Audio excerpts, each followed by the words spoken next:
BBA, BCA, BCom computer కోర్సులో 100% placement లభించే ఏకైక డిగ్రీ కాలేజ్ కూకట్పల్లిలోని ఐక్రియేట్ డిగ్రీ కాలేజ్. అన్నం పెట్టే రైతును అప్పుల ఉబి నుండి ఆశల సాగు క్షేత్రం వైపు నడిపించే ఒక బృహత్తర సాహసం రైతు రుణమాఫీ పథకం.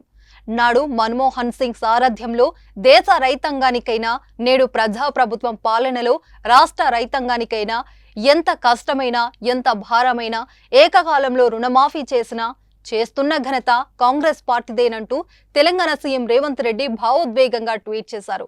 రుణమాఫీకి సంబంధించి ప్రభుత్వం నిన్న మార్గదర్శకాలు జారీ చేసింది. ఈ నేపథ్యంలో రాహుల్ గాంధీ రైతులకు ఇచ్చిన మాటకు కట్టుబడి 15 ఆగస్టులోపు 2 లక్షల రుణమాఫీని చేసేందుకు ప్రభుత్వం సిద్ధమైందని రేవంత్ రెడ్డి ట్వీట్లో పేర్కొన్నారు. ఎంత కష్టమైనా, ఎంత భారమైనా ఏకకాలంలో రుణమాఫీ చేస్తామని తేల్చి చెప్పారు. అన్నం పెట్టే రైతును అప్పుల ఉబి నుంచి ఆశల సాగు క్షేత్రం వైపు నడిపించే బృహత్తర సాహసమే రైతు రుణమాఫీ పథకమని అభివర్ణించారు. ప్రజాప్రభుత్వం చేసే ప్రతి నిర్ణయంలో రైతు సంక్షేమ కోణం ఉంటుందని, ఇది రైతన్నకు మీ రేవంత్ అన్న మాట అంటూ ఎమోషనల్ ట్వీట్ చేశారు రేవంత్ రెడ్డి. సుమన్ టీవీలో మీ పర్సనల్ అండ్ బిజినెస్ ప్రమోషన్స్ కోసం కింది నెంబర్కి కాంటాక్ట్ చేయండి.